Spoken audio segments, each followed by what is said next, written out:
বিরোধী দলীয় chief whip জনাব মোহাম্মদ মুজিবুল হক, কিশোরগঞ্জ ৩। সম্পূরক প্রশ্ন করুন। মাননীয় স্পিকার, আপনাকে ধন্যবাদ। মাননীয় প্রতিমন্ত্রী, একটি দেশের অর্থনীতির প্রাণ হলো ব্যাংক খাত। আমাদের দেশে বেশ কয়েকটি প্রাইভেট ব্যাংক খুবই দুর্বল। বাংলাদেশ ব্যাংকের নির্দেশ অনুযায়ী, সিদ্ধান্ত অনুযায়ী কয়েকটি প্রাইভেট ব্যাংক অন্য কয়েকটা সবল ব্যাংকের সাথে একীভূত হওয়ার একটা সিদ্ধান্ত হয়েছিল। তার মধ্যে ন্যাশনাল ব্যাংক ছিল অন্যতম। কিন্তু হঠাৎ করে দেখলাম ন্যাশনাল ব্যাংক একীভূত হওয়ার যখন প্রক্রিয়া চলছে তখন এর মালিকানা চেঞ্জ হয়ে গেল। এই মালিকানা হঠাৎ করে কিভাবে চেঞ্জ হলো? তাহলে কি এই ব্যাংকটা এই একীভূত হওয়া থেকে কি সরে এসেছে এই সিদ্ধান্ত থেকে, কি না, আপনার কাছ থেকে জানতে চাই। ধন্যবাদ। মাননীয় প্রতিমন্ত্রী। ধন্যবাদ মাননীয় স্পিকার। মাননীয় বিরোধী দলীয় মাননীয় চিফ হুইপ খুবই স্পেসিফিক প্রশ্ন করেছেন। এখন এই স্পেসিফিক প্রশ্নের জবাব দিতে গেলে আমাকে বলতে হবে যে গত ৪ এপ্রিল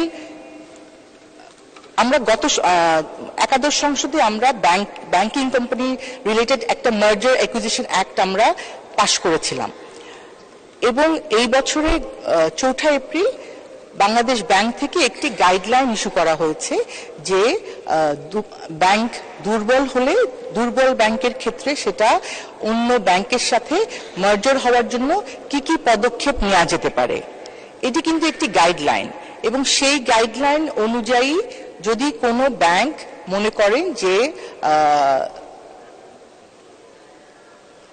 তারা আরেকটি ব্যাংকের সাথে মার্জ হবেন, তাদের শেয়ার হোল্ডার সেটা মনে করে, সেই ক্ষেত্রে একেবারে এজিএম থেকে শুরু করে সবকিছু করে কিন্তু এই প্রসেসটা করতে হবে। এটা এমন না যে আজকে আমি মনে করলাম ব্যাংক এ এর সাথে ব্যাংক বি মার্জার হবে এবং তাদেরকে আমি একসাথে করে দিলাম। এটা কিন্তু পদ্ধতিটা সেরকম না। আর আপনি মাননীয় স্পিকার, মাননীয় সদস্য একটি ব্যাংকের কথা বলেছেন যার মালিকানা চেঞ্জ হয়েছে বলতে আমি দেখলাম যে ওনাদের বোর্ড চেঞ্জ হয়েছে, বোর্ডে নতুন বোর্ড এসছে এবং নতুন বোর্ডের আগের বোর্ডে অনেকে ছিলেন একেবারে ব্যাংকের শুরুতে, সেখান থেকে মানুষরা এসছেন। তো মালিকানা চেঞ্জের বিষয়টা আসলে আমার কাছে খুব স্পষ্ট নয়। আমি এই বিষয়ে আরো বিস্তারিত জেনে মাননীয় সদস্যকে পরবর্তীতে জানাবো। ধন্যবাদ মাননীয় স্পিকার। ধন্যবাদ মাননীয় মন্ত্রী।